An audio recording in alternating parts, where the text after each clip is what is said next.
पता नहीं किस रूप में आकर नारायण मिल जाएगा। निर्मल मन के दर्पण में तू राम के दर्शन पाएगा। पता नहीं किस रूप में आकर नारायण मिल जाएगा। जय गुरुदेव। साथियों, ये भजन सिर्फ एक भजन नहीं है, बल्कि ये हमारे जीवन का, हमारी जिंदगी का एक बहुत बड़ा सच है, बहुत गहरा सच है। आप सबने इस भजन को कहीं न कहीं जरूर सुना होगा, शायद गुनगुनाया भी होगा। ये भजन हमें एक ऐसी बात सिखाता है जिसे हम अपनी रोजमर्रा की जिंदगी में अक्सर भूल जाते हैं। ये हमें बताता है कि एक परम शक्ति, परम पिता परमात्मा हर पल, हर सांस में हमारे साथ है, भले ही हमें उनकी उपस्थिति का एहसास न हो, उनकी उपस्थिति महसूस न हो। तो आज जब इस भजन को शांति से सुना, इसकी एक एक पंक्ति पर ध्यान दिया, तो लगा कि इसमें तो हमारी पूरी जिंदगी का राज छिपा हुआ है। ये पूरा भजन हमें सिखाता है कि हम अपनी किस्मत के मालिक खुद हैं। इसमें एक ऐसी लाइन आती है जो हमेशा प्रेरित करती है और जिसके बारे में हम आज यहाँ बात कर रहे हैं। वो पंक्तियां हैं, नियति भेद नहीं करती, जो लेती है वो देती है, जो बोएगा वो पाएगा, ये जग कर्मों की खेती है। यदि कर्म तेरे पावन है सभी, डूबेगी नहीं तेरी नाव कभी। तेरी बाह पकड़ने को वो भेष बदल कर आएगा, पता नहीं किस रूप में आकर नारायण मिल जाएगा। तो इन प्यारी पंक्तियों में जो बात कही गई है वो बड़ी ही सीधी और साफ है। ये पंक्तियां बताती हैं कि ये पूरा संसार, ये पूरी सृष्टि एक बहुत ही सीधा और सच्चा नियम मानती है, जिसे हम नियति कहते हैं। इसे आप ईश्वर का अटल न्याय भी कह सकते हैं। ये न्याय कभी किसी के साथ भेदभाव नहीं करता, किसी के लिए पक्षपात नहीं करता। ये एक साफ सुथरे आईने की तरह है, जो हमें हमेशा वही दिखाता है जो हम खुद करते हैं। सोचिए, हम अपनी जिंदगी में जो कुछ भी करते हैं, चाहे कोई छोटा सा काम हो, कोई विचार हो जो हमारे मन में आता है, कोई बात हो जो हम किसी से कहते हैं, या कोई भी कर्म जो हम करते हैं, ये सब एक बीज की तरह होते हैं। और फिर इन्हीं बीजों से हमारे जीवन की फसल तैयार होती है। कहने का मतलब ये है कि ये संसार वास्तव में हमारे कर्मों का ही एक बहुत बड़ा और फैला हुआ खेत है। इस खेत में आप जैसा बीज डालेंगे वैसी ही आप फसल काटेंगे। यह बिल्कुल खेती के नियम जैसा ही है। अगर आपने आज किसी जरूरतमंद इंसान की सच्चे दिल से मदद की है, किसी के दुखों को थोड़ा कम करने की कोशिश की है, किसी प्यासे को एक लोटा पानी पिलाया है, या अपनी मीठी बातों से किसी को हिम्मत दी है, तो ये सब आपके अच्छे कर्मों के खाते में जमा हो चुका है। और वहीं दूसरी तरफ, अगर आपने जाने अनजाने में भी किसी को दुख पहुंचाया है, किसी का दिल दुखाया है, या अपने फायदे के लिए किसी का नुकसान किया है, तो उसका नतीजा भी आपको ही भुगतना पड़ेगा। वो कर्म आपके बुरे कर्मों के खाते में जमा हो चुके हैं। ये प्रकृति का एक ऐसा नियम है कि जो कुछ भी आप इस संसार में देते हैं, इसे आप कर्म कह लीजिए, ऊर्जा कह लीजिए, चाहे वो अच्छा हो या बुरा, वो बदल कर कई कई गुना होकर लौट कर आप तक वापस जरूर आता है। यह ईश्वर की न्याय व्यवस्था है जो कभी भी चूकती नहीं है। हम में से कई लोग अक्सर अपने भविष्य को लेकर खूब परेशान रहते हैं, खासकर जब बुढ़ापा आता है तो मन में चिंता होती है कि मेरा आगे क्या होगा, मेरी देखभाल कौन करेगा, जब मैं कमजोर पड़ जाऊंगा तो कौन मेरा सहारा बनेगा। तो जब आपके कर्म अच्छे होते हैं, जब आपकी नीयत साफ होती है, तो आपकी जिंदगी की नैया यानी आपकी जीवन रूपी नैया नाव कितनी भी बड़ी मुश्किलों में क्यों न फंस जाए, वो कभी डूब नहीं सकती। जब आपको सबसे ज्यादा मदद की जरूरत पड़ेगी, जब आप अकेले महसूस करेंगे, तब स्वयं परम पिता परमात्मा किसी न किसी रूप में, चाहे तो किसी अनजान इंसान के भेष में या किसी ऐसे हालात के जरिए आपकी मदद करने के लिए स्वयं प्रकट होंगे जिसकी आपने कल्पना भी नहीं की होगी। वे आएंगे और आपका हाथ पकड़ लेंगे। ये कोई जादू नहीं है, ये कोई चमत्कार नहीं है, बल्कि ये आपके ही सच्चे और अच्छे कर्मों का फल है जो आपके दुख की घड़ी में ईश्वर की कृपा बनकर आप पर बरसेगा। तो फिर हमें अपनी जिंदगी को कैसे जीना चाहिए ताकि हम हमेशा खुश रहें और हमेशा ईश्वर का साथ हमें मिले? इसका रास्ता बहुत ही आसान और सीधा है और ये हमें आध्यात्मिक शांति की ओर ले जाने वाला है। कभी किसी का बुरा मत करो और न ही बुरा सोचो। अपने छोटे से फायदे के लिए या किसी भी वजह के लिए कभी किसी की जिंदगी बर्बाद करने की मत सोचो। किसी का रत्ती भर बुरा करने का विचार भी अपने मन में कभी मत लाओ, क्योंकि मन में आया हर गलत विचार वो भी एक बीज की तरह ही होता है जो आगे चलकर आपको दुख ही देगा। अपनी बोली से, अपने व्यवहार से या अपने गुस्से में आकर कभी किसी को ऐसे शब्द मत बोलो जिससे कि उसका दिल दुख जाए। मीठी और प्रेम भरी बातें करना, सहानुभूति दिखाना, दूसरों के प्रति दया दिखाना, यह सब भी एक बहुत बड़ा पुण्य का कार्य है। आप ये याद रखिए, आपके अच्छे शब्द भी अच्छे कर्म ही हैं। दूसरों को हमेशा सुख पहुंचाओ। इसके लिए ये बिल्कुल जरूरी नहीं है कि आपके पास बहुत सारा पैसा हो या आप बहुत अमीर हों तभी किसी को आप सुख पहुंचा सकते हो। कई बार सिर्फ दो प्यार भरे शब्द, किसी की परेशानी को शांति से सुनना या बस एक प्रेम भरी मुस्कान भी किसी के जीवन में बहुत बड़ी खुशी ला सकती है। एक छोटा सा बिना स्वार्थ के किया गया भलाई का काम भी ईश्वर आपको कई कई गुना करके लौटाएगा। आपकी तरफ से की गई हर अच्छी भावना, किया गया हर अच्छा कर्म किसी न किसी रूप में आप तक वापस लौटकर जरूर पहुंचेगा। यह सब इस सृष्टि के सृजनहार उन परम पिता परमात्मा की बनाई हुई व्यवस्था है। इसलिए अपने भविष्य की चिंता में आप बिल्कुल मत रहिए। ये मत सोचिए कि कौन मेरी देखभाल करेगा, कौन मेरा सहारा बनेगा। ये सब चीजें आपके कर्मों पर निर्भर करती है। तो आज से ही, इसी पल से आप अपने कर्मों को सुधारने का काम शुरू कर दीजिए। कई बार ऐसा होता है जब हम मुश्किल में होते हैं तो ये सोचकर निराश हो जाते हैं कि ये सब हमारे पिछले जन्मों का हिसाब है, हमारा भाग्य है और इसे बदला नहीं जा सकता है। तो पिछले जन्म के कर्मों का हिसाब है, ये बात तो है ही, इसमें तो कोई दो राय है ही नहीं। लेकिन ये मनुष्य का जीवन उस परम पिता परमात्मा, उस मालिक की तरफ से हमें एक बहुत ही अनमोल और खास तोहफे के रूप में मिला है। यह हमें वो काबिलियत और ताकत देता है कि हम अपने कर्मों को सुधार सकें और अपने भविष्य को, अपने प्रारब्ध को खुद अपने हाथों से गढ़ सकें। हम इस धरती पर सिर्फ अपने पुराने कर्मों का हिसाब चुकाने के लिए ही नहीं आए हैं, बल्कि हमें नए कर्म करने की भी पूरी आज़ादी मिली है। अब ये हम पर है कि हम अच्छे कर्म करते हैं या बुरे कर्म करते हैं। सोचिए, जैसे कि पशु पक्षी हैं, वो अपने भाग्य को नहीं बदल सकते। यहाँ तक कि देवी देवता भी अपने भाग्य को नहीं बदल सकते हैं। देवी देवता हैं, वो भी केवल अपने पुण्य कर्मों को ही भोग रहे हैं।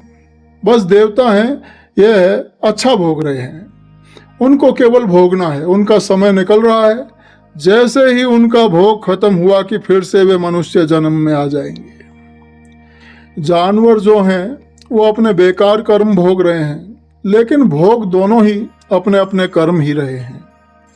एक कुत्ते को देखो, बेचारा दिन भर गली गली रोटी के लिए घूमता फिरता है, लोग पत्थर मारते हैं, तो वो कुछ तो कर्म खराब करके आया ही होगा।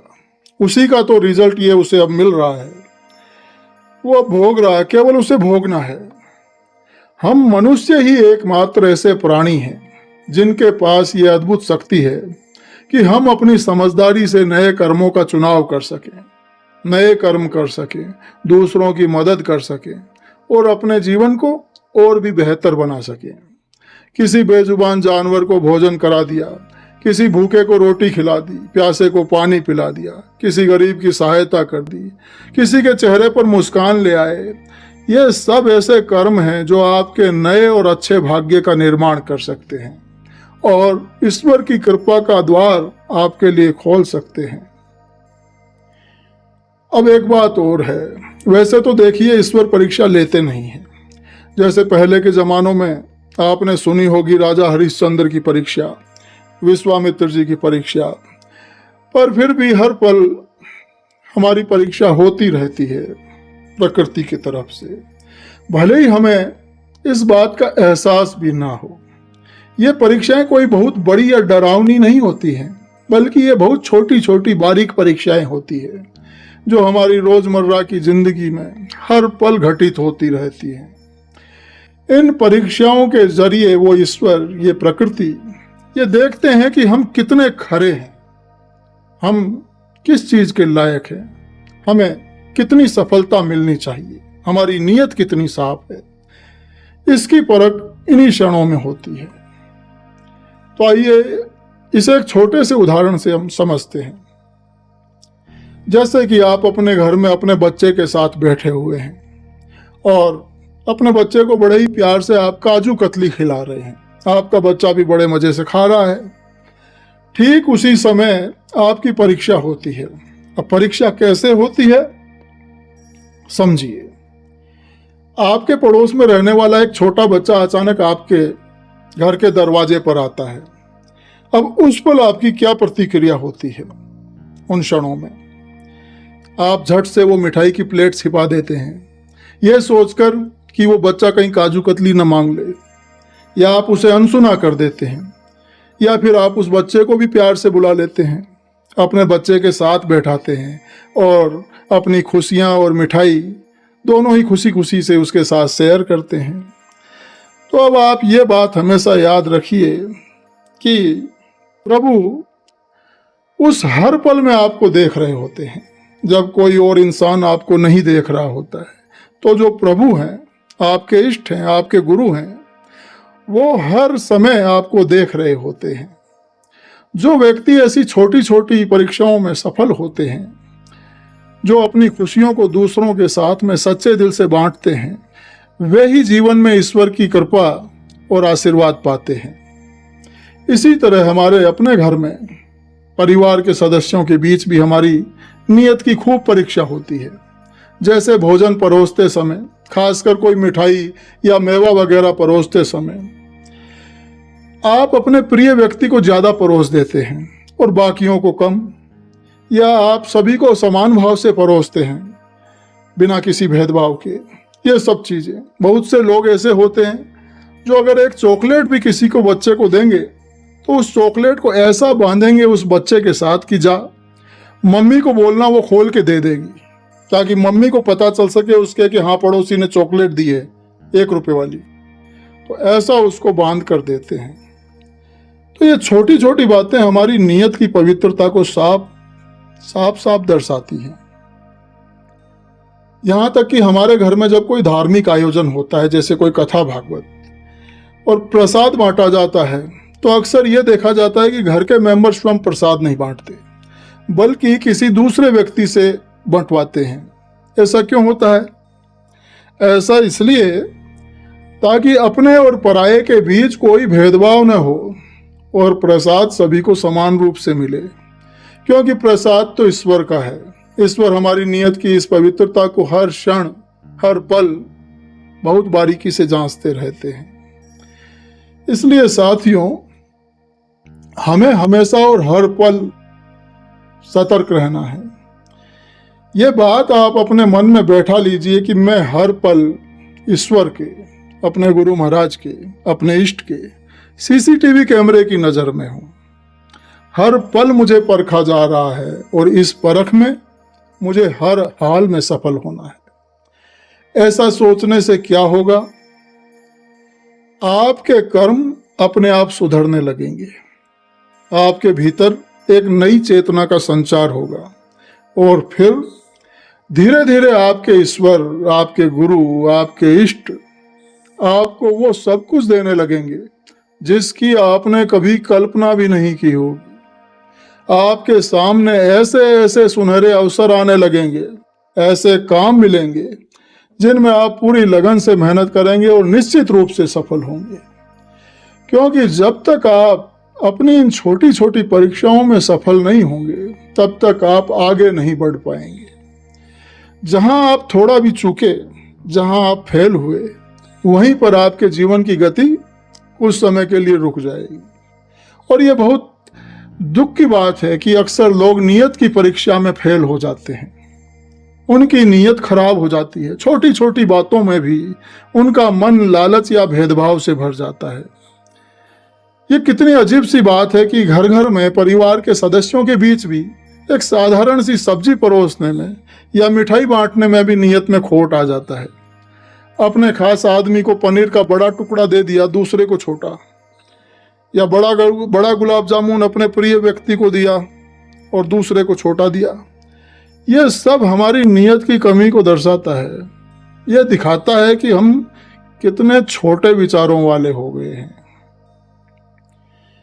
तो प्यारे साथियों, अंत में ये बात आप याद रखिए कि इस नश्वर संसार में जहां सब कुछ बदलता रहता है, आपके शुभ और अच्छे और सच्चे कर्म ही आपके सबसे पक्के और एकमात्र साथी हैं। देखा है कि लोग अक्सर अपनी डायरी में बड़े बड़े प्रभावशाली लोगों के नंबर संभाल कर रखते हैं। क्यों रखते हैं? इस उम्मीद में रखते हैं कि पता नहीं कब किससे कौन सा काम पड़ जाए। डायरियां भरी पड़ी हैं नंबरों से लोगों की, लेकिन सच्चाई यह है कि जब आपको जिंदगी में सबसे ज्यादा किसी की जरूरत पड़ती है, किसी की मदद की जरूरत होती है, जब आप किसी गहरी मुसीबत में होंगे, तो अक्सर यही लोग जिनके नंबर आपने वर्षों से इतने संभाल कर रख रखे हैं, वे लोग कोई न कोई बहाना बनाकर आपसे दूरी बना लेंगे, दूर भाग जाएंगे। जब आपकी जिंदगी में मुश्किलें आती है, जब हालात खराब होते हैं, तो ज्यादातर लोग साथ छोड़ देते हैं। वो भी हमारे अपने ही लोग और खास लोग, वो तक साथ छोड़ जाते हैं। इस पूरे संसार में केवल एक ही शक्ति है, एक ही सत्ता है, जो हर स्थिति में, हर परिस्थिति में, परिस्थिति चाहे अच्छी हो या बुरी, हर पल वो शक्ति आपके साथ खड़ी रहती है। और कौन है वो शक्ति? वो है परम पिता परमात्मा, आपके इष्ट देवता, आपके गुरु महाराज। आपको किसी इंसान के नंबर रखने की 1% की भी आवश्यकता नहीं है। अपने कर्मों को इतना शुद्ध रखिए, अपनी नीयत को इतना साफ रखिए कि आपका सीधा संबंध उस परम पिता परमात्मा से स्थापित हो जाए। जब आपके कर्मों में सच्ची पवित्रता होगी, जब आपकी नीयत साफ होगी, तो ईश्वर स्वयं किसी न किसी रूप में, किसी न किसी तरीके से, बिना बुलाए आपकी मदद के लिए सामने से चलकर आएंगे। हमारे संत महात्माओं ने सदियों पहले कहा है, और जो आज भी उतना ही सच है, कर्म तेरे अच्छे हैं तो किस्मत तेरी दासी है, और नियत तेरी अच्छी है तो घर में मथुरा काशी है। बस अपनी नियत अच्छी रखिए, अपने कर्मों को पवित्र रखिए, वो प्रभु स्वयं प्रसन्न होकर आपके जीवन में प्रकट हो जाएंगे और आपकी हर प्रकार से मदद करते चले जाएंगे। आपके सारे काम बनते चले जाएंगे। क्या दुनियादारी के काम और क्या साधन भजन सुमिरन। तो आशा है आप इस बात को समझे होंगे।